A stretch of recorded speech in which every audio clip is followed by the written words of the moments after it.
আনন্দ বাংলা, আমরা নিরপেক্ষ নই, মানুষ ও সমাজের পক্ষে। নিবেদন করছে আরপি ক্লাব প্রাইভেট লিমিটেড এবং Leo, a large EV and solar innovation. সহ নিবেদক বারডোয়ান ইউনিটেক টেকনিক্যাল ইনস্টিটিউট, যে দেয় চাকরি ও ভবিষ্যতের গ্যারান্টি। বর্ধমান পুরসভার ৩ নম্বর ওয়ার্ডের রসিকপুর এলাকার এক যুবককে বেধড়ক মারধর যুব সভাপতি শেখ আজহারউদ্দিন অনুগামীদের বিরুদ্ধে। যদিও মুখ্যমন্ত্রী মমতা বন্দ্যোপাধ্যায় নির্দেশ দিয়েছেন সরকারি জায়গা দখলমুক্ত করার, সেই মতো বর্ধমান পৌরসভা ৩ নম্বর ওয়ার্ডের অন্তর্গত রসিকপুর এলাকায় রাস্তার ধারে থাকা সরকারি জায়গা দখল করে যে সমস্ত দোকানগুলি ছিল সেই দোকানগুলিকে ভেঙে ফেলা হয়েছে। অভিযোগকারী টুটু বলেন, যখন সে দোকান করেছিল সেই সময় শেখ আজহারউদ্দিন তার কাছ থেকে ৭০,০০০ টাকা নেয়। সেই টাকা চাইতে গেলে তাকে বেধড়ক মারধর করে। তার আরও অভিযোগ, তিনিও তৃণমূল দলটা করতেন, কিন্তু তার ছেলের ৫ বছর বয়স, সেই জন্য তিনি আর পার্টি করেন না। তাছাড়াও বান্টির নামে নানান অভিযোগ করে টুটু। সৈয়দ ইমতিয়াজউদ্দিন, আমার রসিকপুর বাড়ি। আমার নাম সৈয়দ ইমতিয়াজউদ্দিন, রসিকপুর বাড়ি। তো বিগত আমার একটা বিগ বাজারের দোকান ছিল, বিগত অনেক পুরনো দোকান। বিগত ৫ থেকে ৬ মাস আগে থেকে আমাকে হ্যারাসমেন্ট করে যে তোর দোকানে আগুন লাগিয়ে দেবো, পুড়িয়ে দেবো, কিছু টাকা লাগবে, পাঠিয়ে এতে ফান্ডে লাগবে, এতে লাগবে, ওতে লাগবে। ওই করতে করতে করতে এমনি করে আমি যেরকম করে হোক আমি ৭০,০০০ টাকা ওদেরকে দিয়েছি। সেখানে আছে, প্রথম হচ্ছে রুবেন নিয়ে গেছে একবার ২০,০০০, তারপরে একজন এসছে শেখ মিলন মল্লিক বলে এখন যে বার চালাচ্ছে, সে ২০,০০০। লাস্ট আমি যা হোক করে ৩০,০০০ টাকা যা হোক করে জোগাড় করে দিয়েছি। দেওয়ার পর যা হলো সেই টাকাটা আমার যেমন মমতা ব্যানার্জি বলে দিচ্ছে উচ্ছেদ করা হয়ে গেল। তো আমার টাকাটা তো তোরা নিয়েছিলিস, সে টাকাটা আমাকে ব্যাকফিট দে। টাকাটা নিয়েছিল এই জন্যে যে মানে খালি চমকাত, সবসময় হ্যারাসমেন্ট করতো, যে কোনো রাস্তায় মাস্তা গেলেই হ্যারাসমেন্ট করতো। দোকান চালাতাম বলে আর রাস্তায় মাস্তা গেলে হ্যারাসমেন্ট করতো আমাকে, মানে পাড়াতে ঢুকলে হ্যারাসমেন্ট করতো। তারপরে তো আপনার যে বিগ বাজার, বিগত বিগ বাজারের কাছে সামনে যে ডাউন টাউন আছে, ডাউন টাউনের সিঁড়ির মধ্যে, ওখানে ওদের সাথে না মিশলে হবে না, ওদের সাথে গাঁজা খেতে হবে বসে, ওদের সাথে ওই পেছনে যে সংগঠন করতে হবে, ওদের সাথে যে আমাকে মারপিট ঝামেলা করতে হবে। আমি বিগত বিয়ের পর আমার একটা 5 বছরের বাচ্চা আছে, 5 বছরের বাচ্চা আছে। সেই বাচ্চাকে নিয়ে আমি নিজের সুখী সংসারে আমি থাকতে চেয়েছি। কারণটা আমি টাকাটা চাওয়ার জন্যে। তারা হচ্ছে প্রথম বললাম শেখ রূপেশ মানে রাজ, সিকান্দার সাহানি, হাবু।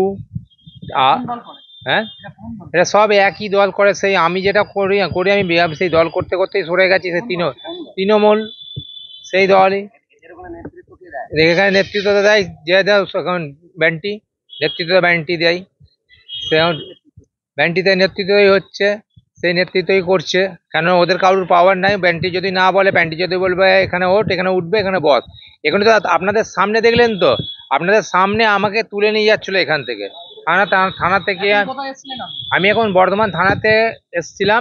বিগত পরশুদিন আমাকে এমন মেরেছে, আমার ব্যাক পেটটা নিয়ে বুঝতে পারবেন তাহলে ঘুরলে, তো এমন মেরেছে আমার উঠে ক্ষমতা ছিল না। কিন্তু আমি যখন আমার নিজের ক্ষমতা বুঝে উঠলাম, যা হোক করে আমি মেডিকেল গেলাম, মেডিকেল থেকে একটু ট্রিটমেন্ট করে সুস্থ করে আমি থানায় অভিযোগ করেছি। স্যার বলেছে এখন যে এটা পরীক্ষা নেবে। এর জন্য আমাকে এমনভাবে মেরেছে, কুকুরের মতন মেরেছে, এখন ব্লাড উঠছে মুখ দিয়ে। আমার নাম হচ্ছে সৈয়দ ইমতিয়াজউদ্দিন। এখন তো আমাকে এই তো আপনাদের সামনে তো দেখলেন, তো এখন তুলে নিয়ে যাচ্ছিল আমাকে। সে হচ্ছে টপি, তার বাবার নাম হচ্ছে শেখ আনোয়ার। হ্যাঁ, এখনই আমি হাত ধরে টেনে নিয়ে যাচ্ছিল, আর তার সাথে রাকেশ ছিল। হাত ধরে আমাকে টেনে নিয়ে চ এখান থেকে চ হাত ধরছিল আপনাদের সামনে, পুলিশ স্টেশনের সামনে থেকে। আচ্ছা চ চ চ চ চ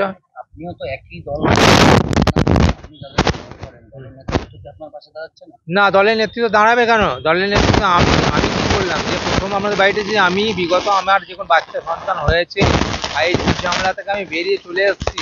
আমি যাই না, আমি বলছি হ্যাঁ, ঝুট ঝামেলার মধ্যে আমাকে থাকতে হবে, আমাকে হ্যারাসমেন্ট করবে, অভিযোগ করতে দিচ্ছে না, আমাকে ভয় খাওয়াচ্ছে, আমাকে আতঙ্কিত করে রেখে দিচ্ছে, আমাকে মারবো, মার্ডার করবো, ওকে নিয়ে এখানে ফেলে দিয়ে চলে আসবো। অভিযোগকারী টুটু বলেন, তার সাথে সাথে মিলন তিনি সাংবাদিকদের নাম করে লোককে ধমকান, চমকান এবং পার্টি অফিসের পাশে থাকা একটি বার থেকে টাকা আদায় করেন। গাড়িতে প্রেস লেখা নিয়ে ঘুরে বেড়ায়। যদিও তার নিজস্ব কোনো পত্রিকা বা চ্যানেল নেই, কিন্তু চ্যানেল নাম করে মানুষকে ভয় খাওয়ায়। আমরাও তৃণমূল করি, এমনকি মানে ব্যান্ডটির এগেনস্টে কাউকে থাকা যাবে না। ব্যান্ডটি রসিকপুরে একাই থাকবে, ওর কাছে সবকিছু, থানা, পুলিশ, এমএলএ, কোর্ট কাছারি সব ব্যান্টির হাতে। ব্যান্টির এগেস্টটা যাওয়া যাবে না। ব্যান্টি চাইছে আমি এলাকায় তুলাবাজি করে পুরোটা খাবো। আজ থেকে 4 বছর আপনি ব্যাক ফুটে যান না, 2019 আপনি যান, ব্যান্টির অবস্থাটা কেমন দেখুন। ট্যাবলেট খেয়ে তো বাইক চুরি 101 একাধিক অভিযোগ ব্যান্টির নামে থানাতে আছে। আপনারা দেখুন, সেটা ভালো করে যাচাই করুন। এর আগে হ্যাঁ অ্যারেস্ট করেছিল, ওকে 2021 অ্যারেস্ট করার পর 21-এর আগে কিন্তু কিচ্ছু ছিল না। আজকে ব্যান্টি রেনাসায় একটা ফ্ল্যাট আছে, স্করপিও গাড়ি আছে, পর 4 চাকা XUV 300 আছে, বুলেট আছে, 4-5টা গাড়ি আছে। কিন্তু ওগুলো হ্যাঁ একটা কিন্তু ও সিয়ানা ছেলে, একটা কি মূর্খ ছেলে, মানে সিয়ানা মূর্খ।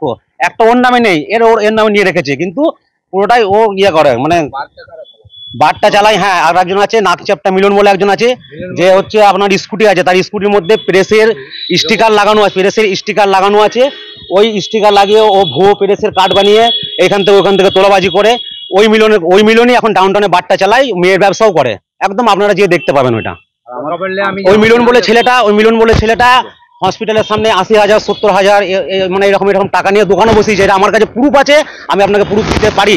মাননীয় মুখ্যমন্ত্রী বলছে যে বেআইনি পার্কিং হাটাও। ওইখানে আমাদের চিলড্রেন পার্কে একটা খেলার মাঠ আছে, ওইখানে সব মানে বাচ্চাদেরকে খেলতে দেয় না, যেখানে মানে বাচ্চারা খেলাধুলা করবে, শারীরিক চর্চা করবে, ওইসব কিছু করতে দেয় না। ওরা কি করে, ওইটাকে 4 চাকার পার্কিং, বাইকের পার্কিং করে রেখে দিয়েছে। আপনারা যে দেখুন চিলড্রেন পার্কটা, আপনারা যে দেখুন না। হয়েছিল বলতে আমি পরশু, আমার তো একটা অ্যাম্বুলেন্স আছে, সব্বাই গাড়ি, আমি গাড়ি চালাই, আপনারা জানেন। এর আগেও আমাদের ভোটের আগে 2021 সালে ভোটে জেতার পর আমার গাড়ি সানসারে ফেলে দিয়েছিল, আমার বাড়ি ভেঙেছে, আমার মা বাবা সবাইকে মেরেছে। হ্যাঁ, তারপরেও আগামী 10 তারিখ রাত 11:30 সময়, হ্যাঁ ওই 10 তারিখই বলছি, 10 তারিখে 11:30 সময় আমার বাড়ি থেকে, বাড়ির সামনে আমার সিসিটিভি ক্যামেরা আছে, ফুটেজও দেখাতে পারবো, একদল দুষ্কৃতী লাঠি রড নিয়ে হুয়া করে বেড়াচ্ছে, ঠিক আছে। তারপর আমাকে থানা থেকে ফোন আসে, বলে স্যার কি হয়েছে? আমি বললাম স্যার এই ব্যাপার, পাড়ায় এই নোংরামি চলছে, দাদাগিরি করে বেড়াচ্ছে, রড লাঠি নিয়ে রাত্রে করে 11:30 সময়। ঠিক আছে, পুলিশ পাঠিয়েছি। তো পুলিশ পাঠিয়েছে।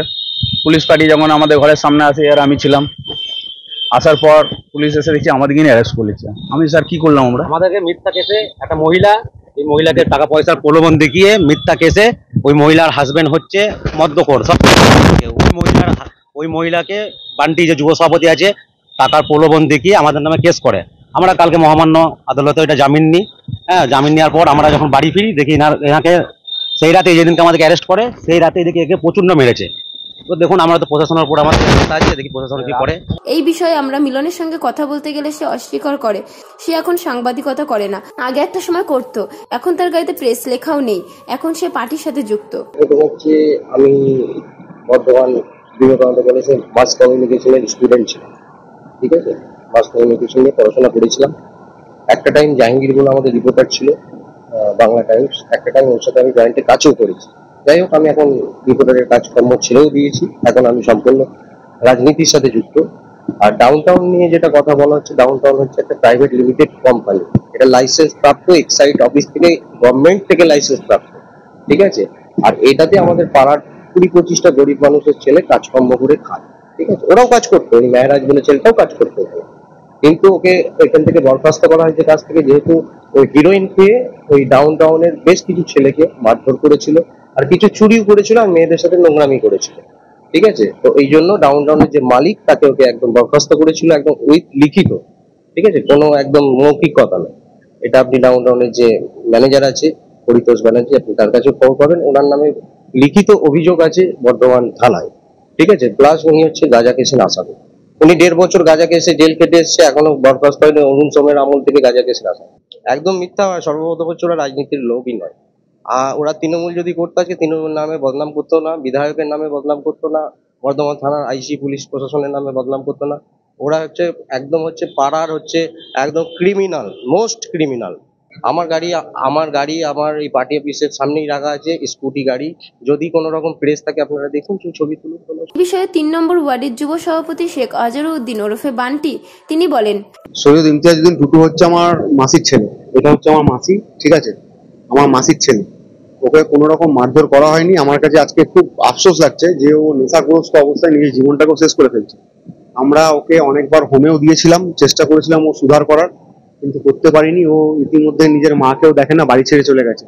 আজকে খুব দুঃখের সাথে বলতে হয়, টুটুর একটা বোন আছে যার হাজবেন্ড ক্যান্সার আক্রান্ত, বাট তাদের প্রতি টুটুর কোনো দায়বদ্ধতা নেই। টুটুর মা এই বৃদ্ধ বয়সে আমরা যেমন সবাই মিলে পরিবারের মানুষ পাশে দাঁড়ায় বলে চলে, নাহলে টুটু সারাদিন টুটুর কাজ হচ্ছে নেশা করে পড়ে থাকা। আর একটা ব্যাপার হচ্ছে বলি, মারধরের যে কথাটা বলছেন, তাহলে আমি আপনাকে খুব বলতে আমার অন ক্যামেরা বলতে খারাপ লাগছে, বাট মিডিয়ার সঙ্গে আমার বলা দরকার। টুটুকে মেরেছে অ্যাকচুয়ালি মেহরাজ আর সাহেব।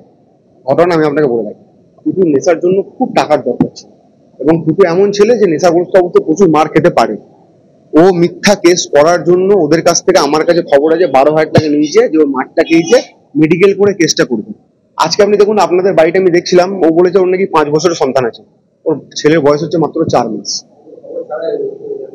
আমরা জানতে পেরেছি। আর আপনারা যেখানে বাইকটা নিচ্ছেন আশেপাশে তো আমাদেরও লোক আছে, আমরা তো জানতে পারছি যে অভিযোগটা আসছে। ঠিক আছে, আমরা তো বর্ধমান শহরেরই মানুষ। আজকে তার মা আমার পাশে বসে আছে, আপনি তার মাকে জিজ্ঞেস করুন, ও যে মিথ্যা অভিযোগটা করছে ওখানে নাকি দোকান করার জন্য নাকি এটা টুটুর মা, এটা টুটুরই মা। ঠিক আছে, দোকানটা বলেছি, দোকানটার যে কথাটা বলছে, দোকানটা কোনোদিন টুটুর ছিল না। দোকানটা পাড়ার ছেলেরা সবাই, যেহেতু বিধবা মানুষ, ওনার মেয়ের মানে জামাই অসুস্থ, টুটু নেশা করে বলে পাড়ার ছেলেরা ওনাকে একটা ফুটপাতের উপর জায়গা করে দিয়েছিল। আজ পর্যন্ত তোমার কাছ থেকে কেউ কোনো 1 টাকা নিয়েছে? মারধর, আমি আপনাকে আবারও বলছি, মারধর করেছে এখানে সাহেব আর মেয়েরা, যদি এটা পুরো গোটা প্ল্যান। টুটু পয়সা খেয়ে মারটা খেয়েছে। কিছু প্লেয়ার থাকে দেখবেন। শেখ টুটুর মাও বলেন তার ছেলে তাকে দেখে না এবং বাড়িতেও থাকে না, তারা আলাদা থাকে। তো নেশা করে থাকে, সবাই মারে ওকে, নেশা করে থাকে, নেশাতে মার খাইতো। মেয়েরাজের সঙ্গে যখনই মিশে তখনই অমনি মার খায়। এটা নিয়ে ও 7-8 বার হয়েছে। আমার ঘরে আসেন, আমার কাছে থাকে না তো, আমাকে ছেড়ে পালিয়ে গেছে তো, আমার কাছে থাকে না। আমার নাম মায়া, ডাকনাম মায়া। ওই একটাই মেয়ে আছে, একটা মেয়ে বাইরে থাকে। যদিও সম্পূর্ণ বিষয়টি এখন প্রশাসনের দিকে রয়েছে।